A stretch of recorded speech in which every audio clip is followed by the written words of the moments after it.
who has made $1,000 a year, sold $1,000 worth of agricultural produce in the last a year for the last, at least the last five of the last 10 years. So that's the definition we work from. So it's kind of tied to size, but not really. How big your acreage may be. Environmental Quality Incentives Program pays an incentive payment. World Trade Agreements keep the United States from paying cost share now. So we pay an incentive payment for landowners to do conservation practices, and those are tailored to your need and your goals and what needs to be done on your piece of land. And you'll have to get with us or with the agency folks to develop a conservation plan specific to your place. Also have a program here in Bastrop County that's specifically aimed at Houston toad habitat, the Cooperative Conservation Partnership Initiative. It's funded again out of EQIP dollars, but it's a special program aimed at helping to restore habitat for the Houston toad. And again, it's an incentive payment to landowners to do things to improve Houston toad habitat. There is money set aside for that right now. We also have a wildlife habitat incentives program. Again, you can, instead of managing your property for livestock, you can manage it for wildlife. So, and again, draw incentive payments to do conservation practices for wildlife enhancement. Let's see, continuing on down the line of the alphabet soup. There's a grassland reserve program. You can put your program in your land in a long-term lease to protect the grassland. We have a farm and ranch land protection program where we can develop an easement on your place where the United States, or not the United States, but a local partner would hold the development rights on your farm or ranch to keep it from being subdivided. And it can be a perpetual easement, or it can be, I think, go down to a 50-year easement. But you'll have to talk with the agency folks to know what those might be. Grassland reserve, wetland and I don't think there's going to be anything here eligible for wetland programs. But we do have a wetland restoration program, WRP, that does the same thing.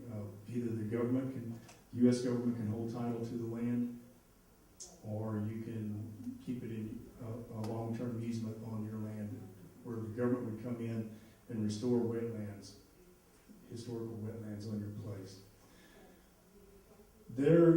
As I said, there's a lot of assistance available to landowners, agricultural producers, people who own major tracts of land that will make a difference for wildlife or for agricultural production in a county. So you need to go by the office and see what fits your situation. And it's a matter of just calling up the Natural Resources Conservation Service and scheduling an appointment with them to come out on your place and develop a plan and see what fits your needs.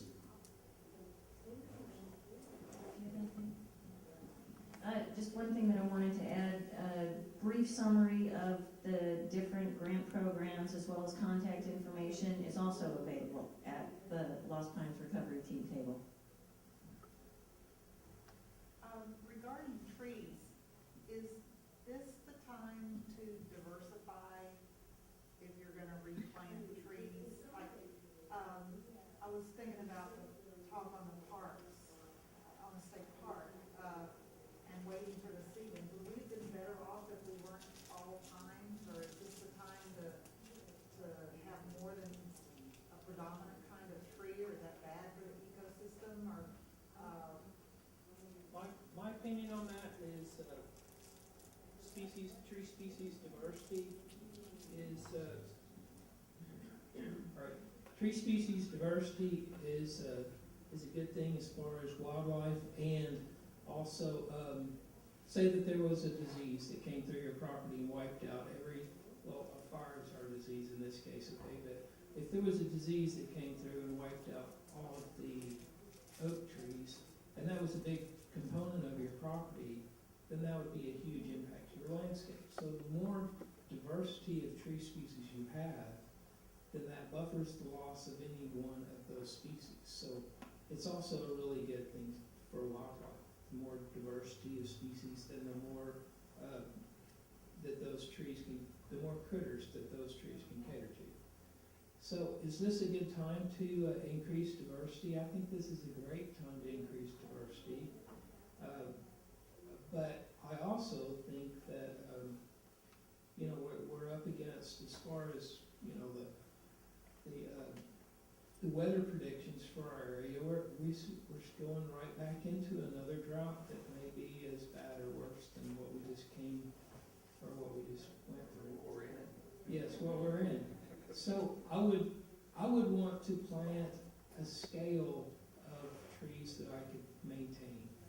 I wouldn't want to get too crazy and plant more than I could care for, because for the short term, it's a simple deal, but for, you know, for 1 or 2 years, which is probably what's going to be needed for supplemental watering, that can be a really big job. Is that a goal of the park, of the state park, to try to diversify the trees?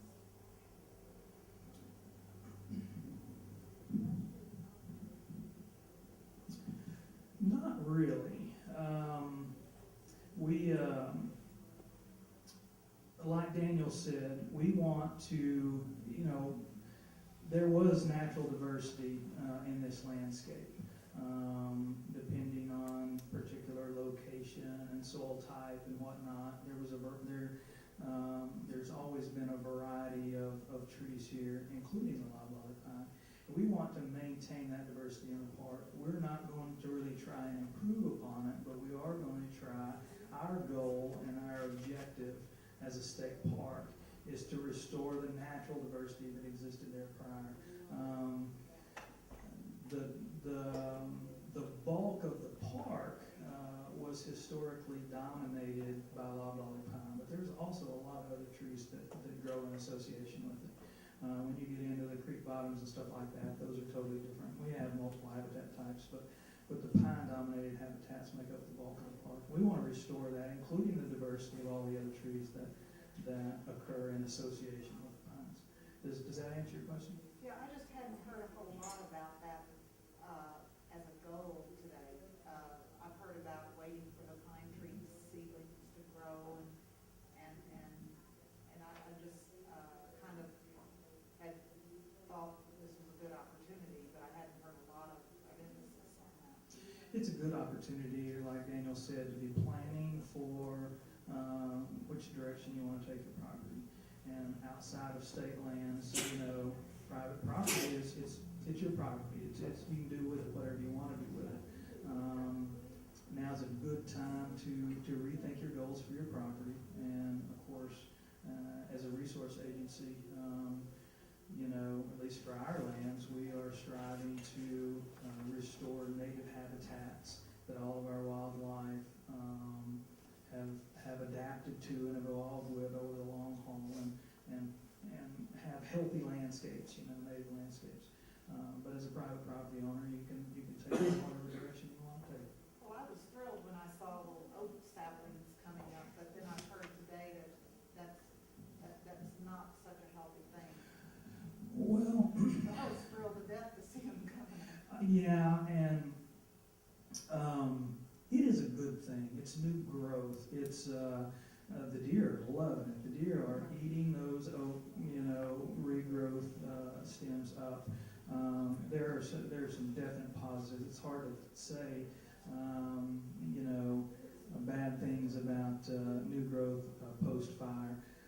The point I was trying to make earlier, though, is that just presents one challenge for us in restoring that pine-dominated forest, because things are a little bit out of whack, with our goal being restoring that historic pine forest. It's going to be a big challenge, but those oaks were part of that forest. You know, it's not a non-native, undesirable species. They're a very valuable tree. It's a great wildlife tree. It's a species we want to keep.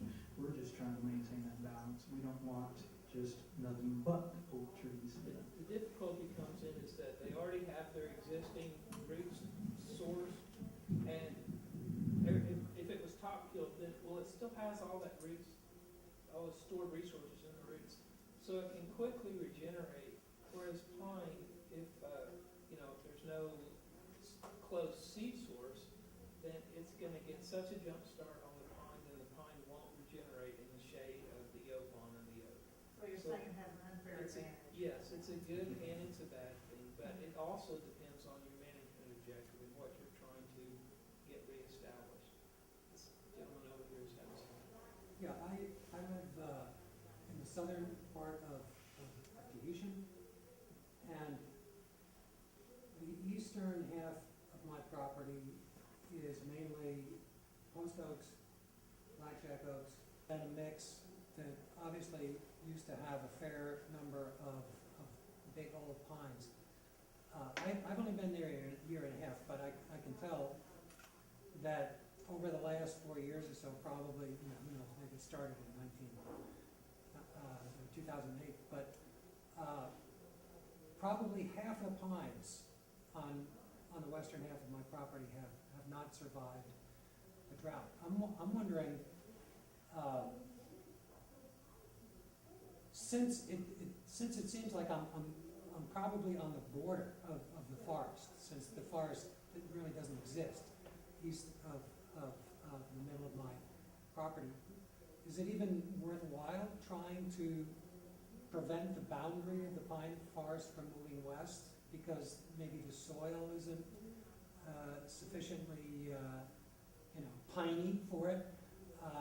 Because I'm sort of getting the feeling that it's a losing battle. I mean, I was watering some of those pines this summer, and some of them still didn't make it. Some of them did. You know, some of them responded well to the watering, but some of them went down anyway. They don't, you know, they don't look wilty, they just go from it's green to, oh no, it's red. And there's not a long interval in between.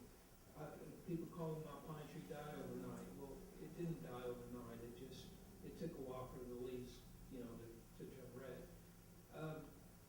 So I think that the difference in the western and I guess the other portion of your property is related to soil differences. That'd be the first thing I would suspect. And is it worth trying to expand the pine tree on your property? I would certainly try unless there was some really good reason, like there was some soil that was just completely incompatible with the growth of pine trees on the not west, I don't know what that orientation was, but the part that's not the western part. So I would look at that, and unless there's really good reason, you could certainly try and establish ponds on that part. That's gonna answer your last question, I'm sorry, it's already, we have to wrap up so they can break down the equipment. But, all of our contact information is at the Lost Pines Recovery Team booth. I encourage you to go and pick some of that up